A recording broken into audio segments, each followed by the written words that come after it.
আসসালামু আলাইকুম। আমি professor doctor A K M Fazlul Haque বলছি। আমার নিজস্ব hospital doctor Fazlul Haque colorectal hospital থেকে। এটির অবস্থান ধানমন্ডিতে, ঈদগাহ মসজিদের উল্টো দিকে, 15 নম্বর বাস স্ট্যান্ডের দক্ষিণ পাশে এবং মেইন রাস্তার উপরে 15 তলা বিল্ডিং। আপনারা সবাই দেখবেন।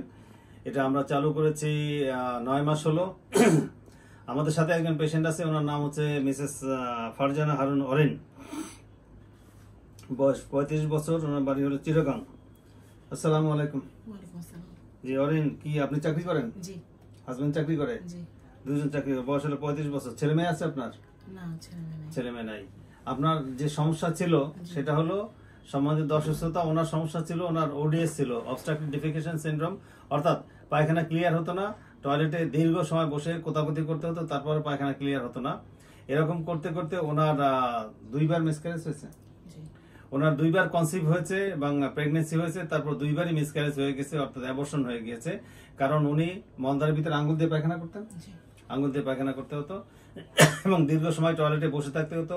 অনেক সময় কোতাকুতি করার পরে পায়খানা বের হতো না। এতে করে ওনার 2বার মিসক্যারেজ হয়েছে। দুবার হয়েছে। ওনাকে আমরা দেখেছি অক্টোবর মাসে, 24 সালের অক্টোবর মাসে। তারপর ওনাকে আমরা কোলোনোস্কোপি টেস্ট করেছি। টেস্ট করার পরে আমরা বলছি যে ওনার ওডিএস আছে এবং কনস্টিপেশন আছে, অবস্ট্রাকটেড ডিফেকেশন সিনড্রোম বা ওডিএস, বাধাগ্রস্ত মলত্যাগ বা অসম্পূর্ণ মলত্যাগ। সেটার জন্য আমরা ওনার অপারেশন করার পরে উনি এখন ভালো হয়েছেন। ওনার পায়খানা এখন ক্লিয়ার হয়, ওনার এখন টয়লেটে বসে থাকা লাগে না এবং উনি চাচ্ছেন এখন যে উনি বাচ্চা নিতে পারবেন কিনা। আমি বলছি অবশ্যই আপনি নিতে পারবেন। এই তো আপনার অপারেশনের আগে আর পরে কি ছিল, যে 2-1 লাইন একটু আপনি বলেন। আপনার কি আগে অসুবিধা কি ছিল, এখন অপারেশনের পরে কেমন লাগছে? আমি যে অবস্থায় আপনার হসপিটালে প্রথম আসি, সেই অবস্থায় হচ্ছে যে আমার ঘন্টার পর ঘন্টা আমার বাথরুমে বসে থাকতে হতো এবং অনেক ব্লিডিং হতো এবং বাথরুমটাও হচ্ছে অসম্পূর্ণ এবং সারাদিন খুবই অস্বস্তিকর লাগতো এবং মলদ্বারটা পুরাটাই ব্যথা ছিল এবং কোনো কিছু খেয়েও শান্তি লাগতো না এবং কোনো জায়গায় বসেও আমি শান্তি পেতাম না এবং খুব ফ্রাস্ট্রেটেড লাগতো, কারণ আমার অসম্পূর্ণ মলত্যাগ এই জন্য। আর এখন যেটা হচ্ছে সেটা হচ্ছে যে আমার বাথরুমে দীর্ঘক্ষণ বসে থাকার আমার কোনো প্রয়োজন নেই এবং ইনফ্যাক্ট আমি 5 মিনিটও থাকি না বাথরুমে। তো যেটা হচ্ছে যে আমি অফিসে বললেন যে আগে ঘন্টার পর ঘন্টা বসে থাকতেন, এখন বাথরুমে 5 মিনিটও বসে থাকেন না, তাতেই পায়খানা হয়ে যায়। এটা তো আল্লাহর অসীম রহমত যে আপনি এতটা উপকার পেয়েছেন। জি। আচ্ছা, তারপরে আপনার এখন কি পরিকল্পনা? তাহলে আপনি তো আগে বলছেন ঘন্টার পর ঘন্টা বসে থাকতেন, এখন 5 মিনিটও বসে থাকা লাগে না, তাহলে আপনার পায়খানা সমস্যার সমাধান হয়ে গেছে। এখন আপনার সম্ভবত চাহিদা যে আপনার কনসিভ করলে আপনার বাচ্চা হোক, এটা আপনার কামনা।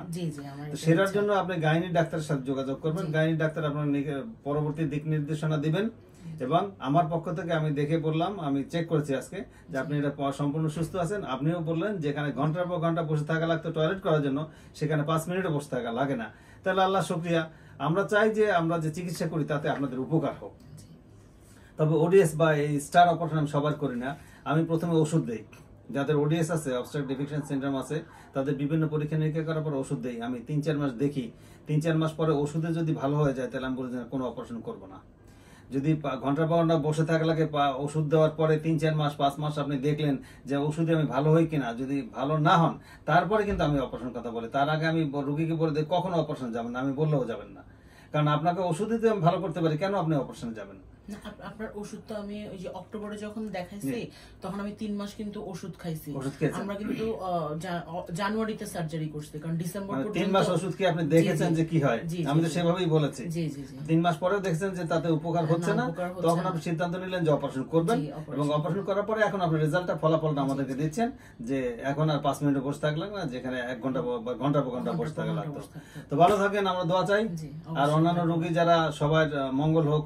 মানে ওডিএস এ বা বাধাগ্রস্ত মলত্যাগে যারা আছে, তারা মহিলারা বা পুরুষরা সবারই কিন্তু এটা হয়। তো সবার সঠিক চিকিৎসা পাক আমাদের মাধ্যমে, এটাই কামনা করি। সম্মানিত দর্শক শ্রোতা, আমরা যে হাসপাতালটি করেছি এটা আন্তর্জাতিক মানের হাসপাতাল। এটা কলোরেক্টাল সার্জারির হাসপাতাল এবং এটা বিশ্বের দ্বিতীয় হাসপাতাল যেখানে কলোরেক্টাল সার্জারি হয়। অর্থাৎ 200 বছর আগে লন্ডনে একটি হাসপাতাল হয়েছে, Saint Mark's Hospital for Disease of Colon and Rectum. এই 200 বছর পরে আমি সারা পৃথিবীর মধ্যে এই প্রথম দ্বিতীয় হাসপাতাল করলাম যেখানে কলোরেক্টাল সার্জারি করা হয়। এছাড়া আমি গত 30 বছরে, আমার বড় ছেলে আছে ডক্টর আসিফ আল মাসওয়াক, সে 15 বছর যাবত আমার সাথে করতেছে। আমি 43 বছর ডাক্তারি করি, তার মধ্যে 30 বছর করি শুধু কলোরেক্টাল সার্জারি। আমাকে বাংলাদেশ সবাই চেনেন, ইন্টারন্যাশনাল আন্তর্জাতিকভাবে পৃথিবীর অন্যান্য জায়গায় সবাই চেনেন। তো আপনারা সবাই ভালো থাকুন, সঠিক চিকিৎসা নেন, সঠিকভাবে চিকিৎসা হোক। আর একটা কথা, সবাই বলে যে আমাদের চিকিৎসার ব্যয় কেউ কেউ বলতে চায় বেশি কম ইত্যাদি বিভিন্ন মতামত আছে। আমরা যে চিকিৎসা করেছি খরচ কি বেশি মনে হয়েছে না কম মনে হয়েছে না কি মনে হয়েছে? আমি মনে করি হচ্ছে যে একটা চিকিৎসা বারবার করার থেকে আমার বারবার করতে তো অনেকগুলো টাকা লাগবে, ঠিক না? আমি একবারে করে যদি সুস্থ হয়ে যায় সেটাই আমার কাছে আসলে ভালো মনে হয়। সম্মানিত দর্শক, উনি একটা ভালো কথা বলছেন যে একটা অপারেশন যদি অদক্ষ হাতে বারে বারে করতে হয়, যেটা বারে বারে করাও সম্ভব, আপনি চাইলে স্টার অপারেশন বারে বারে করতে পারবেন না। আমরা দেখি মলদারের অপারেশন দেশে বিদেশে বিভিন্ন সময় বারে বারে অপারেশন করে আমাদের কাছে আসেন, অনেক টাকা আগে খরচ করে। এখন একটু আগে আমি একটা পেশেন্ট দেখলাম, তার অপারেশন করে এসছে, এরপর আমি আবার শুরু করব। উনি একটা খুব ভালো কথা বলছেন যে খরচের বিষয়টা আসলে একটা অপারেশন বারে বারে করছে, একবারে যদি ভালো হয় তাহলে খরচ কি হলে সেটা বিষয় না। তা আমরা যেহেতু 30 বছর যাবত এই লাইনে এক্সপিরিয়েন্স, আমি এবং ডক্টর আসিফ আল মাসওয়াক এবং আমার সাথে আমার ছোট ছেলেও আছে ডক্টর সাকিব সারওয়াত হক, আমাদের ফ্যামিলি এবং আমার পুত্রবধূ আছে ডক্টর আসমা হোসেন নুরা, এরা সবাই কলোরেক্টাল সার্জারি করি। আমরা ফ্যামিলির 5 জন আমরা সবাই কলোরেক্টাল সার্জারি করি। আমরা চাচ্ছি যে সারা পৃথিবীর যে কোনো প্রান্ত থেকে কলোরেক্টাল সার্জারি অসুবিধা হলে পরে সে ইংল্যান্ড হোক আমেরিকা হোক, সেখানে রোগী আমাদের কাছে আসুক। ভবিষ্যতে সেই দিন আসবে ইনশাল্লাহ। তবে বাংলাদেশের যারা জার্মান অ্যাম্বাসেডর অপারেশন আমি করছি 2004 সালে, সৌদি আরবের অ্যাম্বাসেডর অপারেশন করছি আমি 2008 সালে। তো এছাড়া বাংলাদেশের যারা আছে কোরিয়ান, জাপানি, ইন্ডিয়ান এবং অন্যান্য দেশের যত আজারবাইজানের বাংলাদেশে যারা অবস্থান করছেন তাদের অপারেশন আমরা অহরহ করে থাকি। বাট ভবিষ্যতে আমি বেঁচে থাকতে হয়তো দেখতে চাই যে ইংল্যান্ড আমেরিকা থেকে রোগী আমাদের কাছে আসুক, যদিও আমাদের ইমেজটা অতটা ভালো না। আমরা যে মানের ডাক্তার, যে পরিমাণে আমার এক্সপিরিয়েন্স, সারা পৃথিবীতে সবচেয়ে বেশি কলোরেক্টাল সার্জারি আমরা করেছি, কিন্তু বাংলাদেশের আমাদের ইমেজ অতটা ভালো না, এটা আমাদের স্বীকার করতে হবে। সেজন্যই আমরা বিদেশি ওইভাবে রোগী পাই না। তবে মাঝে মধ্যে আমরা ইন্ডিয়ান রোগী পাই, তাদেরকে দেখি, মাঝে মধ্যে ওনারা আসেন, আমরা চিকিৎসা করি এবং ইন্ডিয়ার সমস্ত জায়গায় আমাকে চেনে। সবাই ভালো থাকেন, সুস্থ থাকেন, সবার মঙ্গল হোক এই কামনা করে। আসসালামু আলাইকুম।